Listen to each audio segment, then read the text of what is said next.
Hello friends. अब मेरे channel पे है आज मेरे साथ पाकिस्तान के क्रिकेट एनालिस्ट जहीर।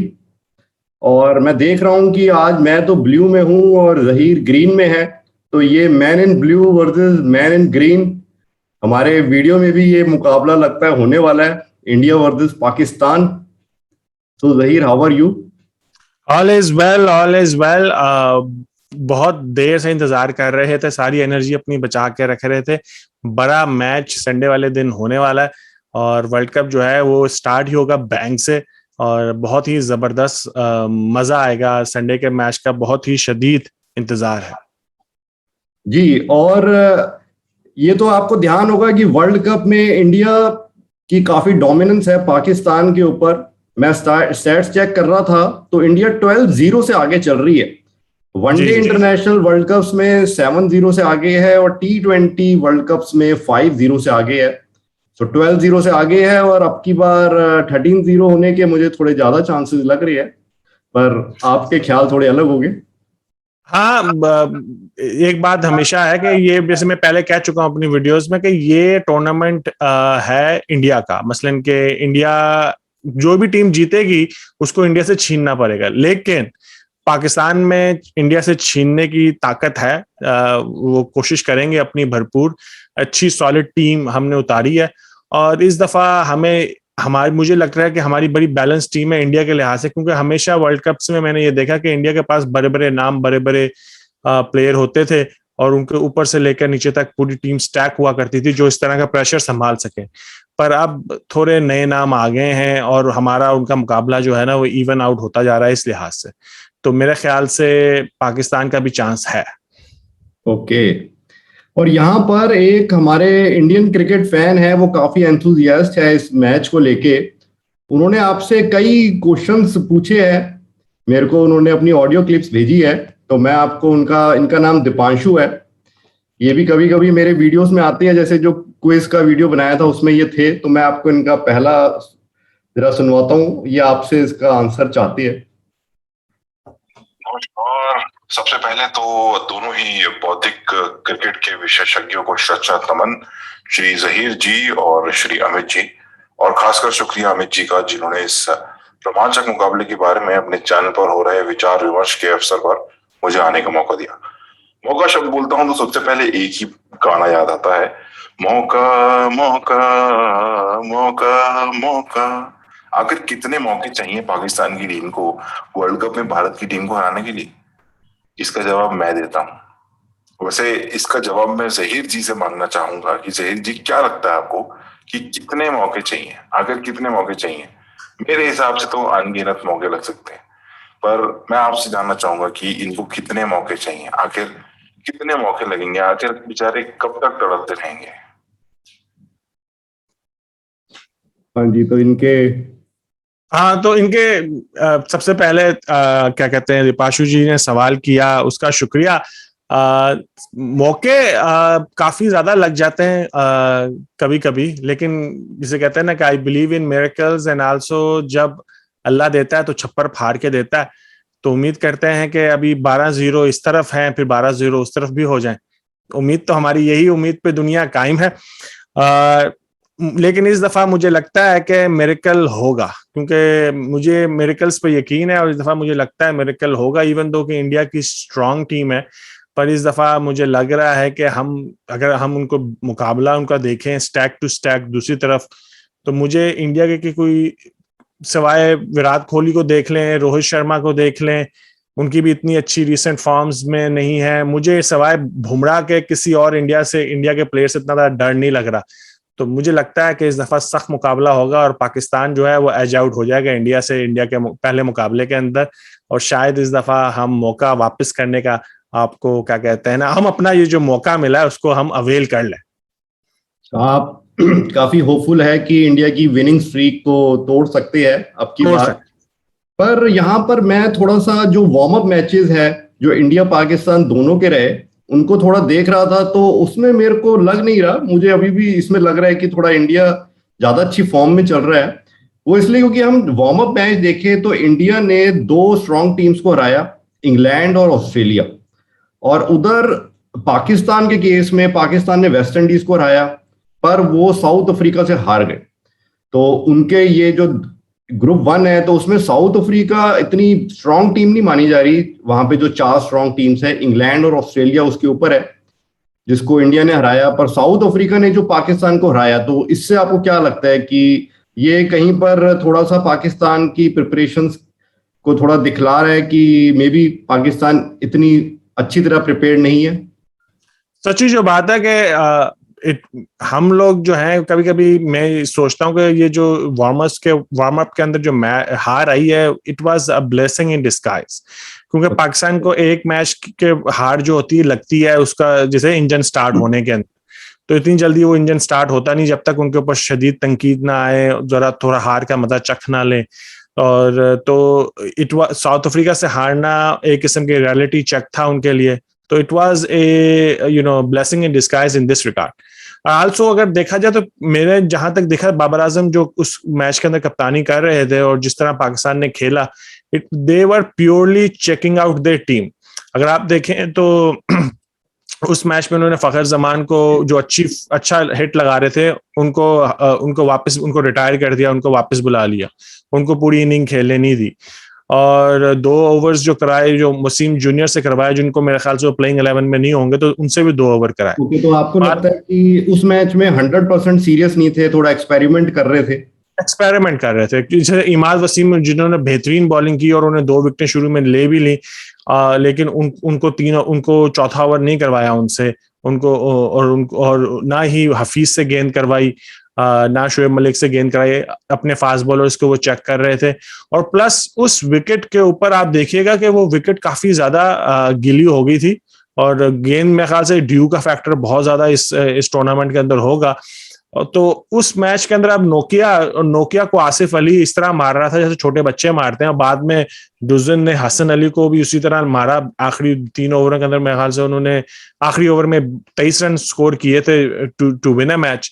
तो उस मैच के अंदर गेंद बहुत ज्यादा गीली हो गई थी, और फास्ट बॉलर्स के लिए इतना ज्यादा था नहीं कुछ करने के लिए, लेकिन वो बार बार फास्ट बॉलर्स को दे ही जा रहे थे गेंद के, ताकि वो कोशिश करें और देखें कि कुछ निकल सके, वो क्या कर सकते हैं गीली गेंद के साथ। तो मेरे ख्याल से एक्सपेरिमेंट ज्यादा था रेदर देन के वो पूरी आउट एंड आउट कोशिश कर रहे थे जीत के लिए। और साथ ही आपको क्या ऐसा भी लगता है कि पाकिस्तान इस वक्त थोड़ा सा लैक ऑफ मैच प्रैक्टिस है कंपेयर टू इंडिया? क्योंकि जो न्यूजीलैंड का दौरा था, न्यूजीलैंड ने जो आना था पाकिस्तान, तो वो आके वो वापस चले गए, कैंसिल हो गया। तो वो एक जो तैयारी थी मैच प्रैक्टिस, T20 मैचेस खेलने को मिलते, वनडे मैचेस एक अच्छी टीम के खिलाफ, वो चांस मिस हुआ। इधर इंडिया पूरे IPL खेलती रही, पाकिस्तान को इतने मैचेस नहीं मिले, तो अभी बस वार्म अप मैच खेले। सो मे बी एक लैक ऑफ मैच प्रैक्टिस भी एक फैक्टर आपको लग रहा है कि इफेक्ट करेगा पाकिस्तान? बहुत ज्यादा। और इसी वजह से, इसी लैक ऑफ मैच प्रैक्टिस की वजह से, अगर पाकिस्तान अपना इंडिया का मैच हार भी जाए, या इवन कि इस टूर्नामेंट में इतना ज्यादा अच्छा भी ना करे, तो as a cricket fan, as a Pakistani cricket fan में उतना ज्यादा दुखी नहीं होऊंगा इस बात के ऊपर। क्योंकि मैं जब देख रहा हूँ कि इस टीम के साथ हुआ क्या है अभी स्टार्टिंग में, इस टूर्नामेंट के शुरू होने से पहले, वेस्ट इंडीज में उन्होंने 5 T20 मैचेस खेलने थे, जिसमें से एक ही मैच हुआ, बाकी सब कैंसिल हो गए, कैंसिल आउट हो गए सारे, वो रन आउट हो गए। फिर न्यूजीलैंड ने T20 मैचेस खेलने थे, न्यूजीलैंड भी भाग गया। फिर इंग्लैंड ने T20 मैचेस खेलने के लिए आना था, इंग्लैंड भी नहीं आया। तो काफी ज्यादा पाकिस्तान जो है वो लैक ऑफ मैच प्रैक्टिस है। इस लिहाज से उन्होंने अपना एक डोमेस्टिक टूर्नामेंट किया था, जिसमें पाकिस्तान के टॉप डोमेस्टिक प्लेयर्स आपस में खेल रहे थे, तो अपने आप को मैच प्रैक्टिस देने के लिए। लेकिन बात वही है, जैसे आप वाली बात के इंटरनेशनल गेम होती है, उसका जो एक्सपीरियंस, उसकी जो मैच प्रैक्टिस जो है वो डोमेस्टिक में आप उसको कवर नहीं कर सकते। तो हैविंग सेड दैट, मेरे ख्याल से पाकिस्तान ने टीम बैलेंस चूज कर लिया, और पाकिस्तान को जो बहुत ज्यादा जो एडवांटेज है वो है कि वो एक किस्म का यूएई के अंदर जो खेल रहे हैं, और यूएई जो है वो एक छोटा मोटा पाकिस्तान का फोर्ट है। और पाकिस्तान जैसे बाबर आजम है, अभी तक यूएई के अंदर कोई भी मैच नहीं हारे, जिस मैच में वो बाबर आजम खेलने वो मैच जीता है। तो यानी कि यूएई के अंदर पाकिस्तान का काफी अच्छा रिकॉर्ड है। बाकी आप बाबर आजम का कह रही है, पर मैं जो वार्म अप मैचेस में जो परफॉर्मेंस देखी पाकिस्तान की, तो मुझे तो पाकिस्तान की तरफ से डेंजर मैन फखर जमान लग रही है। क्योंकि दोनों मैचेस में वो अच्छा खेले और मैंने उनका स्ट्राइक रेट नोट किया, दोनों मैचेस में अराउंड 200 के स्ट्राइक रेट से उन्होंने मारे। तो ये स्ट्राइक रेट को मैं काफी इंपॉर्टेंस देता हूँ T20 में, क्योंकि यही एक टीम में जैसे एक्स फैक्टर वाली बात लाता है। तो क्या फखर जमान वाकई इतने खतरनाक T20 प्लेयर है या अभी बस थोड़ा सा ये फॉर्म दिखा रहे हैं? देखें, अब थोड़ा सा फखर जमान ने वार्म अप मैच में बैटिंग की, अच्छे रन्स बनाए, तो थोड़ा दिल को डर लग गया है, क्योंकि उनके रन्स होते हैं गिने हुए। तो मुझे लगा उन्होंने कहीं यही ना हो कि उन्होंने वार्म अप मैच में वो सारे रन्स बना दिए। उम्मीद करता हूं कि वो टूर्नामेंट के अंदर भी बड़े हिसाब से अच्छे अच्छे रन्स बनाए। फखर जमान बड़े मैच के तो प्लेयर हैं, जैसे चैंपियंस ट्रॉफी में उन्होंने 100 किया था, बड़े मैच के प्लेयर हैं, बड़े मैच में अच्छा खेलते हैं। पर उनकी जैसे कहते हैं ना, हिट एंड मिस वाली बात है, कि अगर चल गए तो पाकिस्तान की टीम को अच्छा स्कोर दे देंगे, अगर नहीं चले तो पाकिस्तान जो है, पाकिस्तान ट्रबल में तो नहीं आएगी, क्योंकि पाकिस्तान के पास बैटिंग जो है वो स्टैक है। तो बैटिंग के लिहाज से पाकिस्तान ने अपनी सारी पूरी लाइनअप को बैटिंग से भर लिया है। और पाकिस्तान का कोलैप्स भी, मुझे इतना अगर कोलैप्स हो भी गया कहीं से तो कवर भी कर जाएंगे। तो इस लिहाज से बैटिंग के लिहाज से मैं काफी ज्यादा मुतमईन हूं कि हम एक अच्छा स्कोर ठोक देंगे। बॉलिंग मुझे थोड़ी सी इस दफा मुझे ना उसमें से मुझे थोड़ा सा डर लग रहा है, थोड़ा सा, कि कहीं बॉलिंग के अंदर हम उस तरह का ना कर पाए जो हमारी एक रिवायत है, ट्रेडिशन जो हमारा चल रहा है कि आपको हमेशा। पाकिस्तान बैटिंग पे भरोसा है? इस दफा मुझे ये लगता इस दफा मुझे लगता है अगर इंडिया पाकिस्तान का मैच हो तो पाकिस्तान, और टॉस पाकिस्तान जीत जाए तो पाकिस्तान, जो टीम चेस कर रही होगी, भले इंडिया कर रही हो भले पाकिस्तान कर रहे हो, जो टीम चेस कर रही होगी मुझे लगता है कि उसके ज्यादा चांसेस हैं वो T20 जो चेस करने वाली टीम होती है अक्सर वो जीतती है अक्सर।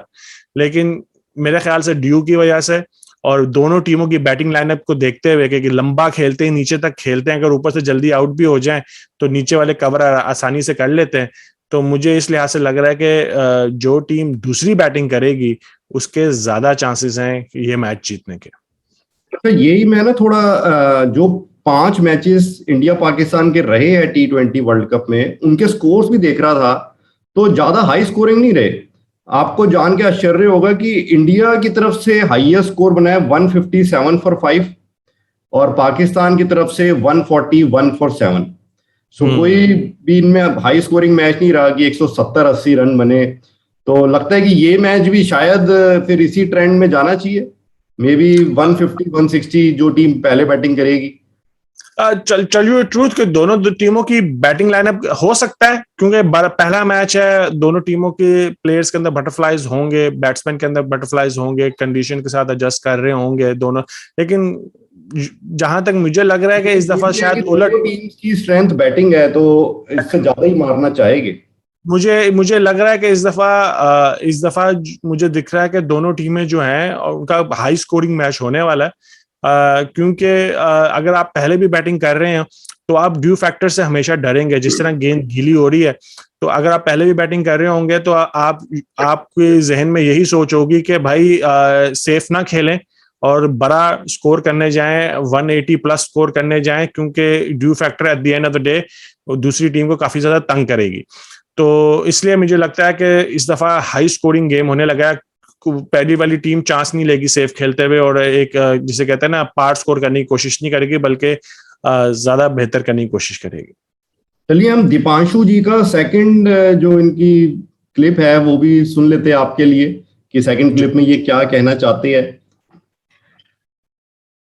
वैसे मेरे हिसाब से अनगिनत मौके लगेंगे, जी हाँ, क्योंकि पाकिस्तान की टीम जब कभी किसी एक जमाने में भारत की टीम से ज्यादा ताकतवर होती थी तब तो कभी हरा नहीं पाए, तो अब अपनी इस फैसिलिटी टीम के साथ हराएंगे। और जब से रमीज राजा इनकी क्रिकेट समिति के अध्यक्ष बने हैं, यानी कि क्रिकेट बोर्ड के चेयरमैन बने हैं, तब से सब देख रहे हैं कि ये लोग बहुत ताव में हैं, बहुत बड़ी बड़ी बातें कर रहे हैं। कहते हैं कि हम अपने पड़ोसी मुल्क को तो हराएंगे ही, पर अब इंग्लैंड और न्यूजीलैंड को भी हराएंगे। मुझे तो लगता है पड़ोसी मुल्क की बात कर रहे हैं ना ये हराने की, वो अफगानिस्तान की बात कर रहे हैं, क्योंकि अगर इनको लगता है कि भारत को हरा देंगे तो ये एकदम भ्रमित है, इल्यूजन है, बिल्कुल इल्यूजन दुनिया में जी रहे हैं। और इन भ्रमित लोगों से ये तो पूछो कि भारत के पिछले 10 महीने का क्रिकेट देखा भी है इन्होंने? ऑस्ट्रेलिया को और इंग्लैंड को जो टीम उनके अपने घर में तबीयत से पीट कर आई है, ये उनको हराएंगे? हमने वहां जाके ना सीरीज ड्रॉ नहीं करी है, जीती है। पाकिस्तान की तरह खाली ड्रॉ से काम नहीं चलता हमारा। ये नया भारत है, दुश्मन को घर में घुस के मारता है।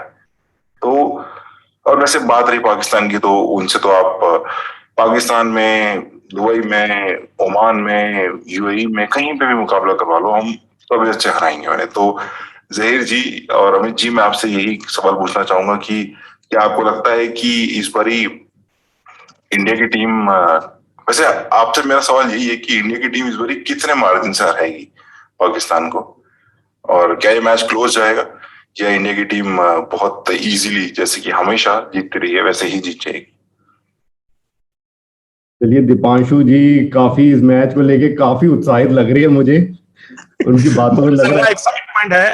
और दीपांशु जी की, लेकिन जब वो मसला वही होगा कि पाकिस्तान को भी ये मैसेज पाकिस्तान के लिए भी है कि बड़ी बड़ी बातें करने से पहले कुछ फील्ड के अंदर करना पड़ता है। और ये मैसेज दीपांशु जी के लिए कि बड़ी बड़ी बातें करने से पहले आप इतवार का इंतजार कर लें, मंडे को किया करें ये बड़ी बड़ी बातें। इतवार को मैच देख लें और फिर मंडे को। किसी भी टीम को अंडर एस्टिमेट नहीं कर सकते, तो पाकिस्तान को भी अंडर एस्टिमेट नहीं कर सकते। कोई भी विनिंग स्ट्रीक है इंडिया की, तो विनिंग स्ट्रीक आखिरकार कभी तो ब्रेक होती ही है। तो पाकिस्तान की भी जैसे न्यूजीलैंड के खिलाफ वर्ल्ड कप के अंदर विनिंग स्ट्रीक चल रही है। मेरे ख्याल से न्यूजीलैंड भी पाकिस्तान को आज तक वर्ल्ड कप में नहीं हराया किसी भी मैच के अंदर, तो पाकिस्तान की भी विनिंग स्ट्रीक इस तरह चल रही है। पाकिस्तान में ख्याल श्रीलंका के खिलाफ नहीं हराया, पाकिस्तान को नहीं हराया वर्ल्ड कप में अभी तक श्रीलंका के खिलाफ भी मेरे ख्याल से पाकिस्तान की एक विनिंग स्ट्रीक इस तरह की कुछ चल रही है। तो इस तरह की चीजें होती हैं। तो लेकिन अब क्या इस तरह, लेकिन उम्मीद करते हैं कि पाकिस्तान जो है वो हिस्ट्री के धारे को चेंज करे इस टूर्नामेंट में। मेरी तो बहुत ज्यादा उम्मीद है इस दफा कि हो जाएगा, क्योंकि आप देख लेना कि पाकिस्तान एक मैच खेला 92 में, एक मैच खेला 92 में, 96 में एक मैच खेला, यानी एक मैच था ऑफ एंड ऑफ। लेकिन हमेशा पाकिस्तान जब भी सीरीज होती है तो हमेशा पाकिस्तान अच्छा टाकरा देता है इंडिया को। अभी रिसेंटली आखिरी सीरीज जो थी वो इंडिया में जो खेली पाकिस्तान ने, वो भी जीती। तो सीरीज के अंदर हमारा, आप देखें ओवरऑल रिकॉर्ड जो देख लें, हमारा हमेशा इंडिया से बेहतर है अभी भी। हाँ, लास्ट 10 ईयर्स में कुछ क्या कहते हैं अच्छा नहीं है, लेकिन अगर ओवरऑल रिकॉर्ड देख लें तो पाकिस्तान का पलड़ा भारी है इंडिया के ऊपर। लेकिन T20 में इंडिया का पलड़ा भारी है अगर हम स्टैट्स देखें, शुरू से स्टैट्स देखें।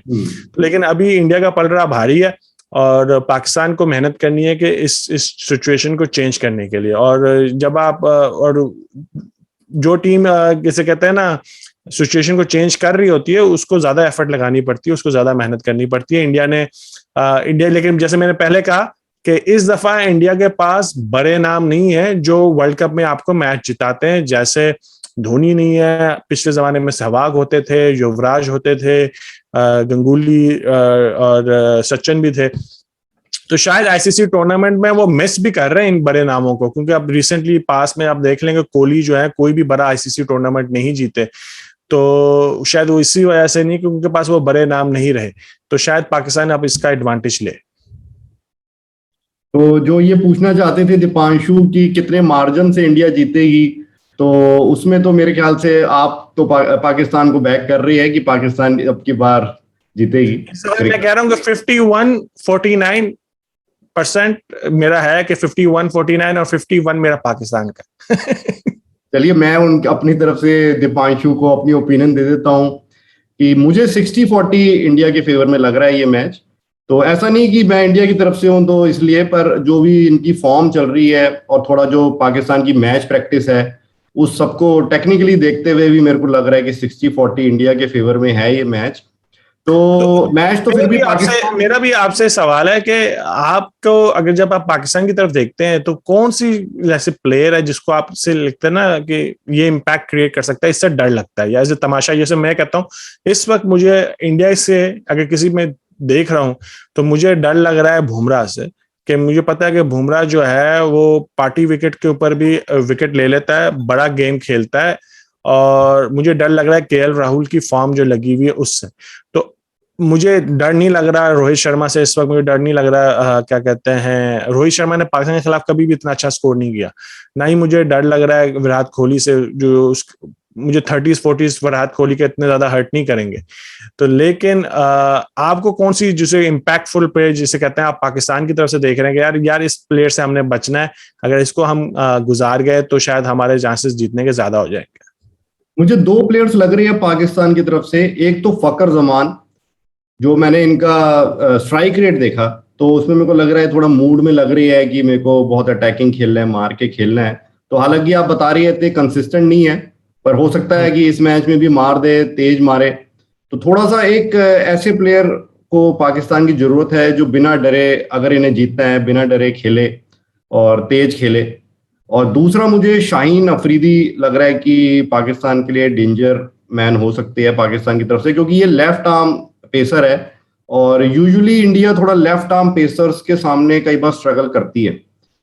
अगर वो इतने बढ़िया ना भी हो तो भी थोड़ा एक एडवांटेज हो जाता है, और थोड़ा इंडियन बैट्समैन ओवर कॉन्फिडेंस में स्ट्रगल करती है लेफ्ट आर्मर्स के अगेंस्ट। तो ये दो मुझे लग रही है कि अगर पाकिस्तान ये मैच जीतती है तो ये दोनों अच्छा करेंगे तो पाकिस्तान का चांस बनेगा। बाबर आजम थोड़ा मुझे इतने खतरनाक नहीं लग रहे, वो एक स्टेडी प्लेयर है तो उनका स्ट्राइक रेट थोड़ा लो रहता है। बाकी आपने ज्यादा उनको डीपली स्टडी किया होगा, पर यह है कि उनके साथ एक चाहिए जो एक तेज भी खेले, या दो तीन प्लेयर्स हो कि तब बाबर आजम साथ में एक सपोर्टिंग रोल प्ले करे, एक एंकर रोल। तो केएल राहुल ने वैसे जो अपनी इनिंग जो है उसको पिछली थोड़ी सी ना बदल ली है, अपने आप अपना जो क्या कहते हैं ना अपना स्टाइल। अभी पिछले वो थोड़ा मैच ज्यादा में वार्म अप में वो तेज खेलते नजर आए, शायद वो कहीं दिखाना चाहते थे कि भाई ईशान किशन को कह रहे थे कि वो बड़ा तेज खेलता है, वो दिखाना चाहते थे भी मैं भी वैसे खेल सकता हूँ, तो ऐसा ना हो कि मुझे नीचे कर दिया जाए। मुझे मुझे लग रहा है कि जो पाकिस्तान इंडिया जो है वो दोनों जो ओपनिंग वाइज है वो दोनों एक ही स्ट्रेटजी से है कि आराम से खेलने वाले दो, जैसे पाकिस्तान के रिजवान और बाबर। और मेरे ख्याल से इस टूर्नामेंट के अंदर ओवर एक मैच में तो नहीं कह सकते, लेकिन इस टूर्नामेंट के अंदर मेरे ख्याल से पाकिस्तानी टॉप बैट्समैन यही दो बैट्समैन होंगे, रिजवान और बाबर, और यही पाकिस्तान के लिए बड़ा स्कोर करेंगे। तो ये तो ओपनिंग दूसरी पाकिस्तान की तरफ से हाँ, बाबर आजम ये तो डेफिनेट है, 100% है बाबर फिर आजम। और फकर जमान ही होंगे। फखर जमान जो आएंगे वो वन डाउन आएंगे, और बाबर आजम और रिजवान जो है वो ओपन करेंगे। That's for sure. पिछले एक साल से ये दोनों ओपन करते आ रहे हैं और बड़ा स्कोर किया है इन्होंने, दोनों ने ओपन करते हुए ऑलमोस्ट 200 साउथ अफ्रीका के खिलाफ 200 चेस भी कर लिया था। और ऑलमोस्ट का मतलब यह है कि मैंने क्या बाबर आउट हो गए थे और पाकिस्तान ने एक विकेट से चेस कर लिया था, साउथ अफ्रीका 200 प्लस स्कोर था, वो चेस कर लिया था। और अभी रिसेंटली दोनों ने ओपन बैटिंग करते हुए इंग्लैंड के अंदर 200 रन्स का बड़ा स्कोर भी दिया था, जो पाकिस्तान ने डिफेंड कर लिया था T20 के मैच में। बाकी दो मैच हार गए थे, लेकिन जिस मैच में पाकिस्तान ने जीते उसमें दोनों ने अच्छा खेल पेश किया और पाकिस्तान ने 200 प्लस स्कोर किया। तो ये थोड़ा सा शुरू में स्लो खेलते हैं, लेकिन जब ये फिर आते हैं मारने को तो बाबर रिजवान अच्छा खेलते हैं टीम के लिए। और आपके हिसाब से एक बार सेट हो जाए तो फिर ही अपना स्ट्राइक रेट इंप्रूव करती है, improve, specially Babar Azam for sure. Rizwan थोड़े से इस लिहाज में थोड़े से लैक अभी हैं पीछे, लेकिन बाबर आजम ने अपनी गेम में जो छक्का मारने की एबिलिटीज है वो बहुत ज्यादा ले आए, और अब वो शुरू से ही 120 130 का स्ट्राइक रेट करते हैं। अगर आगे से विकेटें ज्यादा ना गिरें और जो अब इतना ज्यादा चांसेस नहीं है तो वो फिर अपना स्ट्राइक रेट को ऊपर भी कर लेंगे, उसका तो मुझे मसला नहीं है। मुझे लग रहा है कि बाबर आजम अब वो नेक्स्ट लेवल पे चले गए हैं अपने कैरियर के। मैं आपको फैक्ट बताऊं तो बाबर आजम का नाम काफी सुना है कि बाबर आजम काफी टैलेंटेड है, और पर मैंने इनको कभी ज्यादा खेलते हुए नहीं देखा क्योंकि इंडिया पाकिस्तान के मैचेस कम रहे हैं। तो इस बार मैं देखना चाहूंगा बाबर आजम की टेक्निक को, स्टडी करना चाहूंगा इनकी गेम को कि किस टाइप से ये खेलते हैं, और फकर जमान को भी देखना चाहूंगा। और हम इंडिया पाकिस्तान की प्लेइंग 11 पे भी अभी डिस्कशन करेंगे, पर हम दीपांशु जी का ही एक क्लिप और जरा सुन लेते हैं। इन्होंने दो और भेजी थी टोटल, तो इनकी थर्ड क्लिप भी सुन लेते हैं कि इसमें ये क्या कहते हैं, आपसे क्या पूछना चाहते हैं। एक बात और है, कमाल है रमीज राजा जी का, जो कहते हैं कि जी हमें एक जो वित्तपोषित व्यक्ति यानी कि एक सीक्रेट फाइनेंसर ने कहा है कि तुम सिर्फ भारत को 2020 वर्ल्ड कप में हरा दो और तुम्हारे लिए खाली चेक तैयार है, साइंड चेक तैयार है, बस तुम भारत को हरा दो 2020 वर्ल्ड कप में और जितने चाहे पैसे ले जाओ। देश के क्रिकेट बोर्ड को इस तरह की अटकलें लगानी पड़ रही हो और ऐसे झूठे झांसे देने पड़ रहे हैं अपनी टीम को प्रोत्साहित करने के लिए, तो आप समझ ही सकते हैं कि उस टीम की क्या हालत होगी, उस क्रिकेट बोर्ड की क्या मनोस्थिति होगी, कि जिनको पैसे भी सिर्फ तब मिलेंगे जब वो जीत कर दिखाएंगे। मतलब ये आप दोनों से मेरा सवाल है कि क्या सच में ऐसा कोई सीक्रेट फाइनेंसर है, या ये सिर्फ रमीज राजा जी हवाई बातें कर रहे हैं, सिर्फ अपनी टीम को मोटिवेट करने के लिए ऐसी बातें बोल रहे हैं कि जिससे हमारी फिसड्डी टीम जीत जाए। मेन चीज जो है, वैसे मेन इतनी चीज फिसड्डी तो पाकिस्तान को मैं फिसड्डी टीम तो नहीं कहूंगा, मैं अंडर एस्टिमेट नहीं करूंगा, पर अभी आप उनकी बात का बताएं, रमीज राजा ने जो हाँ, रमीज राजा जो पैसों की बात कर रहे थे, हाँ उनको उनको काफी ज्यादा बंदे मिले और ये बात कहते भी हैं, और लेकिन जैसे बात वही है कि कभी कभी एक छोटी सी बात वो ऐसे मजाकन किसी और कॉन्टेक्स्ट में कह रहे हो, मजाकन कह रहे हो, और वो वहां दूसरे जगह पे वो सिर्फ वो एक अगर जुमला चल जाए तो वो कुछ डिफरेंट तरीके से चलता है। पाकिस्तान अपने चाहता है कि इन्फ्लक्स ऑफ पैसे आए पीसीबी के अंदर, लेकिन अगर देखा जाए तो पाकिस्तान जैसे ये काफी ज्यादा है कि शायद पीसीबी के पास इतने ज्यादा पैसे नहीं है। ये थोड़ा सा गलत है क्योंकि पीसीबी पैसे वाला है, पीसीबी के पास अच्छा खासा पैसा है, they enjoy lot of money. PSL के अंदर वो काफी ज्यादा कमाते हैं, पीएसएल के अंदर फ्रेंचाइज कमाए ना कमाए, पीसीबी बहुत ज्यादा कमाता है। और रिसेंटली उन्होंने टूर्नामेंट किया जो डोमेस्टिक टूर्नामेंट, उनका जो मेन जो एडवर्टाइजर था वो पेप्सी था। तो पैसे इनके पास हैं, लेकिन और चाहते हैं कि और बड़े पैसे आए, सारे इंडिया को देखते हैं, इंडिया के पास तो जैसे आईपीएल से वो पैसे ही पैसे कमाते हैं, तो वो सबकी ख्वाहिश होती है, इंग्लैंड की जिस तरह ख्वाहिश है कि वो पैसे लेके आए अपने टूर्नामेंट में, अपने अपने बोर्ड में, जिस तरह इंडिया के पास है, तो सबकी ख्वाहिश है ज्यादा पैसे लेके आने की, दैट्स फॉर श्योर। लेकिन ये मोटिवेट करने के लिए अगर वो अपने प्लेयर्स को कह रहे हैं कि भैया कोई साइन ब्लैंक चेक साइन करके देगा आपको अगर आप इंडिया के खिलाफ मैच जीत जाए, तो मेरे ख्याल से इस पाकिस्तान इंडिया का मैच का नाम ही सबसे बड़ा मोटिवेशन है। और पाकिस्तान इंडिया के जब मैच में आप अच्छा खेलते हैं तो आपका लेवल, आपका स्टेटस एज ए प्लेयर बहुत बड़ा ऊंचा हो जाता है, और आप एक ब्रांड बन जाते हो, आप हीरो बन जाते हो। एक जोश में ही उन्होंने ये सब कहा होगा, क्योंकि इंडिया पाकिस्तान मैच की जब बात आती है तो एक जोश सभी में ही आ जाता है थोड़ा बहुत। तो रमीज राजा, लेकिन जैसे कहते हैं ना रमीज राजा की आप पर्सनैलिटी भी तो देखें ना कि he is famous for talking, वो बातें बनाने के लिए वो अच्छे हैं।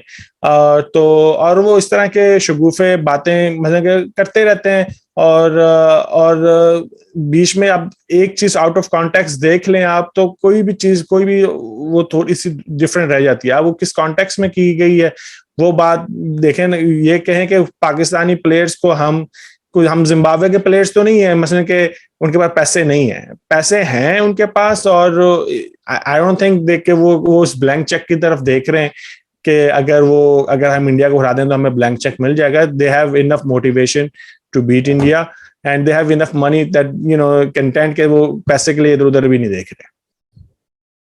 चलिए इनका हम लास्ट क्लिप भी सुन लेते हैं। रमीज राजा जी से तो मैं एक ही बात कहना चाहूंगा कि राजा जी सिर्फ नाम में राजा होने से कोई राजा नहीं बन जाता। क्रिकेट में राजा बनना है तो अपनी टीम की हालत सुधारो, अपने देश को सुरक्षित बनाओ, तब बनोगे राजा, वरना ऐसे ही बजता रहेगा तुम्हारा बाजा। और जो आपका सीक्रेट फाइनेंसर है, आप दोनों को, जहीर जी और अमित जी, क्या आपको लगता है कि उसके पास भी पैसे होंगे, या वो भी इंग्लैंड और न्यूजीलैंड की तरह इनको बुद्धू बनाने के लिए ही सब बोल रहा है?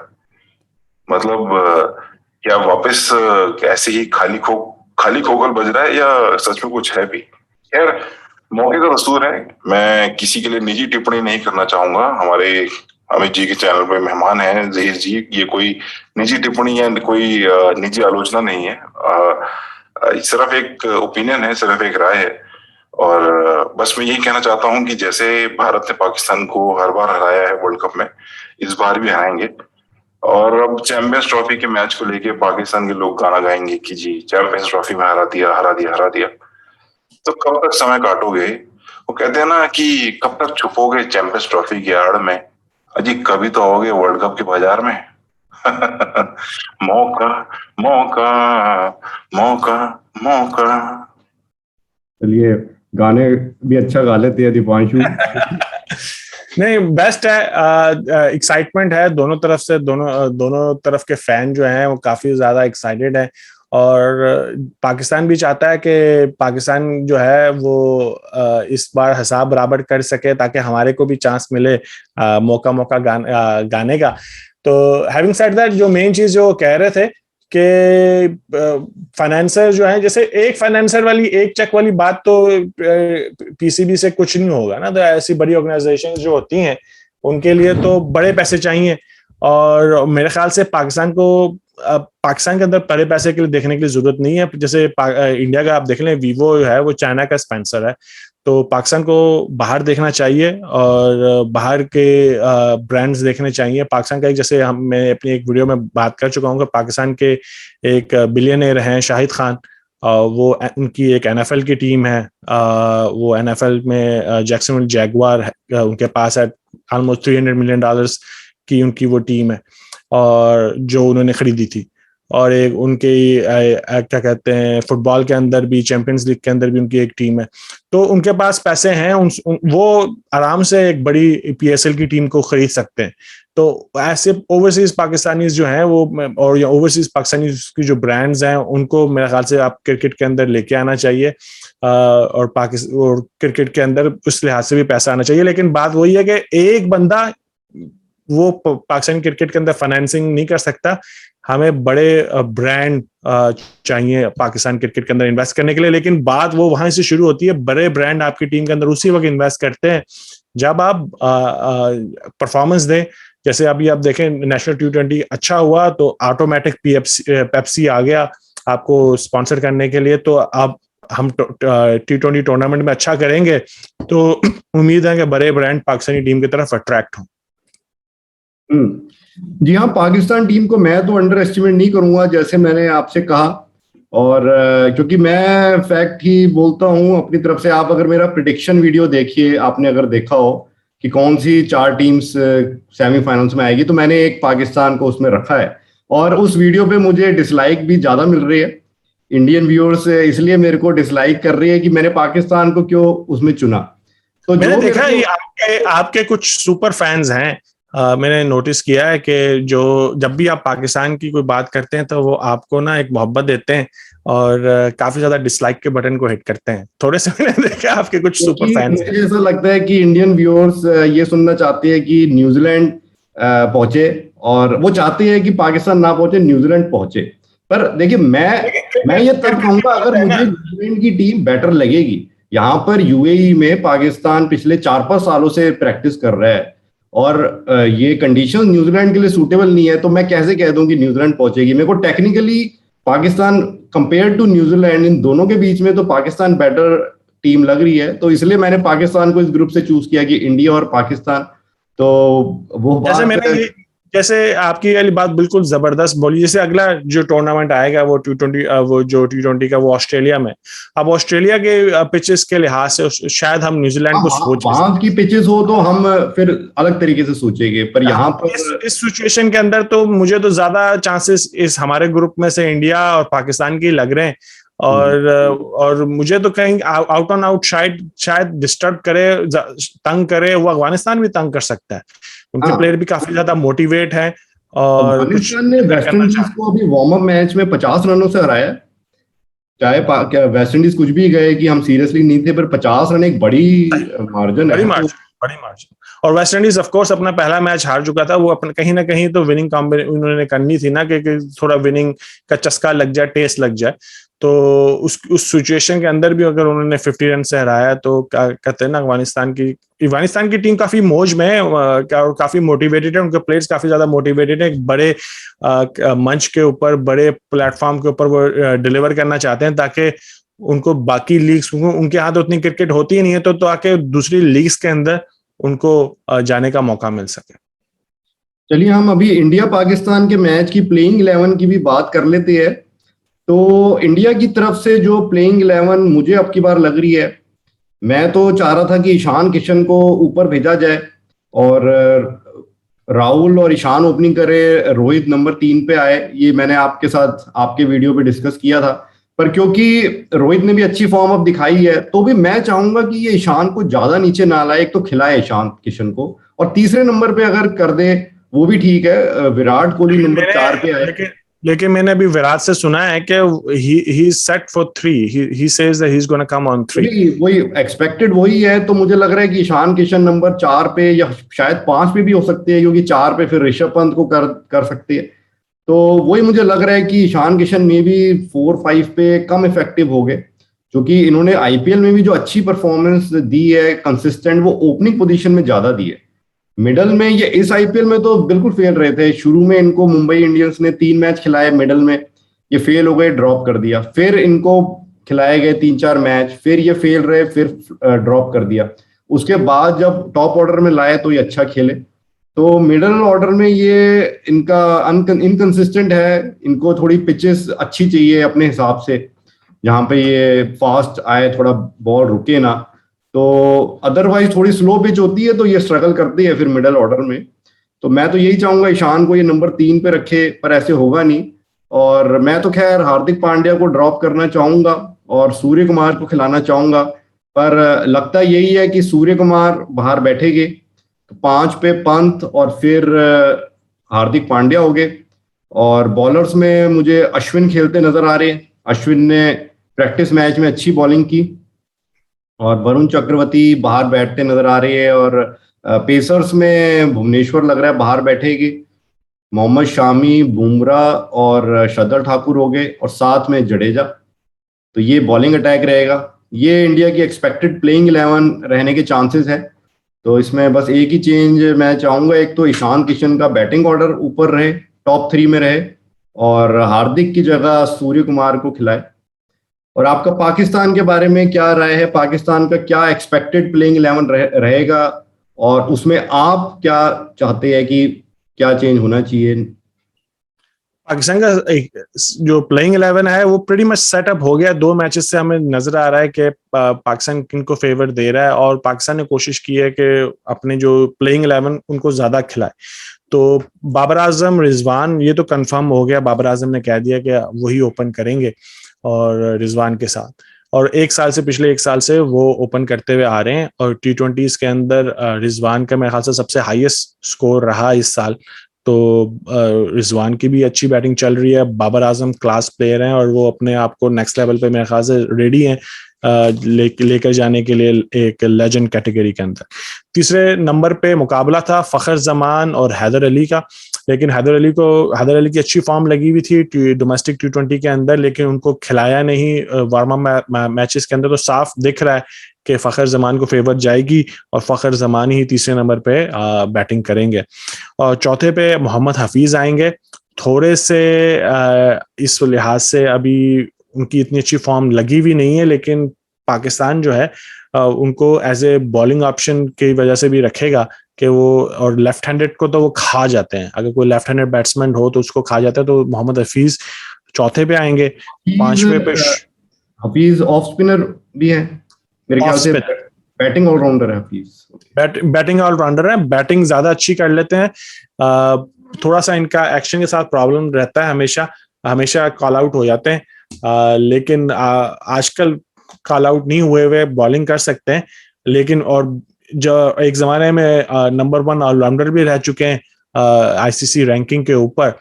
लेकिन इंडिया के खिलाफ तो शायद इतना ज्यादा ना, क्योंकि इंडिया स्पिनर्स को अच्छा खेल लेता है और इंडिया के लेफ्ट हैंडेड भी स्पिनर्स को अच्छा खेल लेते हैं। चैंपियंस ट्रॉफी में पाकिस्तान लेकर आया था हफीज को युवराज सिंह को आउट करने, लेकिन युवराज सिंह ने आराम से 3 चौके लगाए मेरे ख्याल से एक ही ओवर के अंदर, और हफीज को क्या कहते हैं आउट ऑफ दी अटैक कर दिया। तो ये चीज है हफीज के पास, लेकिन उसके पास गुर है लेफ्ट हैंडेड को आउट करने का। तो इस टूर्नामेंट में आप देखेंगे कि हफीज जो है लेफ्ट हैंडेड के सामने लेके आएगा पाकिस्तान और उसको आउट करेगा, और वो इस मामले में हफीज के मैं श्योर हूं कि वो काम करेगा अपनी बॉलिंग के लिहाज से। शोएब मलिक घात का पानी पिया हुआ है यूएई के अंदर, उनकी बड़ी जबरदस्त पीएसएल के अंदर परफॉर्मेंस चल रही थी, शायद इसी वजह से उनको इन किया गया इस टूर्नामेंट के अंदर। और ये हफीज और शोएब मलिक बाबर आजम को पसंद भी हैं, तो इस वजह से वो बाबर आजम को उनको लेके आना चाहेंगे। दोनों की और फॉर्म तो ठीक चल रही है, हफीज और शोएब मलिक। मैं इनका इस वार्म अप में भी देख रहा था, इससे पहले भी मेरे ख्याल से जो ये T20 लीग्स में खेल रहे थे, कहीं पाकिस्तान के बाहर भी कोई T20 लीग में खेल रहे थे। आपको हाँ, ज्यादा CPL खेलते हैं दोनों तो, लेकिन हफीज की फॉर्म इतनी अच्छी नहीं चल रही, शोएब की मजे की चल हाँ, रही है। मैंने एक किसी मैच में नोट किया था, जैसे न्यूज में ही, नेट पे, तो उसमें इन्होंने बड़ी अच्छी ऑलराउंड परफॉर्मेंस दी थी, बॉलिंग से विकेटें भी ली थी और बैटिंग से भी रन बनाए थे। मे बी वो एक कोई वन मैच होगा, जैसे आप बता रहे हैं कि इतने कंसिस्टेंट नहीं रहे। हाँ हाँ, तो और 7वें पे शादाब लेग स्पिनर है, हिट भी लगा लेते हैं। और 8वें पे अहमद वसीम आएंगे, नई गेंद से गेंद कराते हैं। पाकिस्तान के बॉलिंग अटैक में कितने स्पिनर्स ये रखेंगे, कितने पेसर्स, क्या आपको लग रहा है कॉम्बिनेशन तो इंडिया के खिलाफ किस कॉम्बिनेशन से जाएगी? हाँ, 3 पेसर्स पाकिस्तान जाएगी। 3 पेसर्स जो होंगे वो हसन, हारिस और शाहीन होंगे। और 3 ही स्पिनर, 4 एक्चुअली में पाकिस्तान के पास 4 स्पिनर्स हैं, हफीज हैं, शोएब हैं, लेकिन मेन जो स्पिनर्स होंगे वो शादाब और अहमद होंगे। अहमद जो होंगे वो बॉलिंग से शुरू करेंगे, शाहीन शाह अफरीदी, यानी नई गेंद कराएंगे शाहीन शाह अफरीदी। यानी कि पाकिस्तान को आप देखेंगे नई गेंद जो होगी, एक तरफ से शाहीन शाह अफरीदी होगा, एक तरफ से अहमद वसीम होगा। ओके, तो जो 4 स्पिनर्स है तो 2 बैटिंग ऑलराउंडर की कैटेगरी में आ गए और 2 हाँ, स्पेशलिस्ट स्पिनर्स की कैटेगरी में। हाँ, 2 स्पेशलिस्ट स्पिनर हैं, लेकिन उनको भी आप ऑलराउंडर कह सकते हैं कि लेकिन वो बॉलिंग ऑलराउंडर है। तो ये सब अलग अलग वैरायटी की है, मतलब जैसे लेग स्पिनर। शादाब जो है वो है लेग स्पिनर है, और इमाद जो है वो लेफ्ट हैंड ऑर्थोडॉक्स है, और हफीज जो है वो ऑफ स्पिनर है, और शोएब हैं जो वो भी ऑफ स्पिनर हैं, लेकिन शोएब दूसरा भी कर लेते थे, लेकिन आजकल दूसरा नहीं करते, वो कॉल आउट हो गए उसके ऊपर। ओके, तो हम देखते हैं कि अब संडे को मैच में क्या रहता है। बहुत लंबे टाइम के बाद इंडिया पाकिस्तान भिड़ रही है, आपस में इनका मुकाबला होगा और इंडियन फैंस यही चाहेंगे कि इंडिया की विनिंग स्ट्रीक जारी रहे। पाकिस्तान के फैंस चाहेंगे कि अब की बार विनिंग स्ट्रीक तोड़ी जाए। आपकी बात पाकिस्तान की सरकार तो लेकिन बात वही है, जैसे मैंने पिछले देखा कि एक हमारे दोस्त हैं, उन्होंने कहा कि इंडिया जो है वो एक ब्यूटीफुल मर्सिडीज की तरह है, नई नवेली, और पाकिस्तानी टीम जो है वो अभी एक रक्षे की तरह है। जिस तरह पाकिस्तान की सिचुएशन अभी चलती आ रही थी कि कोचेस चले गए, ये वो सारा, तो मैंने उनको, मेरा जो जवाब था वो यही था कि अगर रक्षा और मर्सिडीज का एक्सीडेंट हो जाए तो नुकसान ज्यादा मर्सिडीज का होता है, रक्षा तो फिर भी सरवाइव कर जाता है, मसलन के इतना ज्यादा उसके पैसे के लिहाज से इतना ज्यादा नुकसान नहीं होता उसका। तो अब पहला मैच है, बड़ा मैच है, और मेरा उम्मीद तो यही है, दिल यही है कि पाकिस्तान ये मैच जीते, और लेकिन टक्कर का मुकाबला होने की उम्मीद है, और जो टूर्नामेंट है वो बैंक से स्टार्ट होगा। चलिए देखते हैं इस मैच में क्या रहता है। After all it's a game of cricket, एक खेल है, स्पोर्ट है, तो थोड़ा हम युद्ध की तरह इसको कर लेते हैं, इमोशंस जुड़ जाते हैं इंडिया पाकिस्तान को लेके, पर है तो ये खेल ही, तो खेल भावना भी सबसे ऊपर रहनी चाहिए, वो सबसे इम्पोर्टेंट है। तो ये गेम एक मजेदार गेम हो, यही चाहते हैं, और इसमें एक गेम की जो खेल भावना है वो भी एक अच्छी मेंटेन रहे। बिल्कुल बिल्कुल सही कह रहे हैं आप, बिल्कुल सही कह रहे हैं। ठीक है जहीर जी, तो आपसे बात करके अच्छा लगा, आपके साथ पूरा एनालिसिस करके। कई तरह के अलग अलग टॉपिक्स पे भी आए हम यहाँ, जो हमारे फैन दीपांशु थे उनके सवालों को लेके। चलिए अब हम थैंक यू, ओके जी, अल्लाह हाफिज।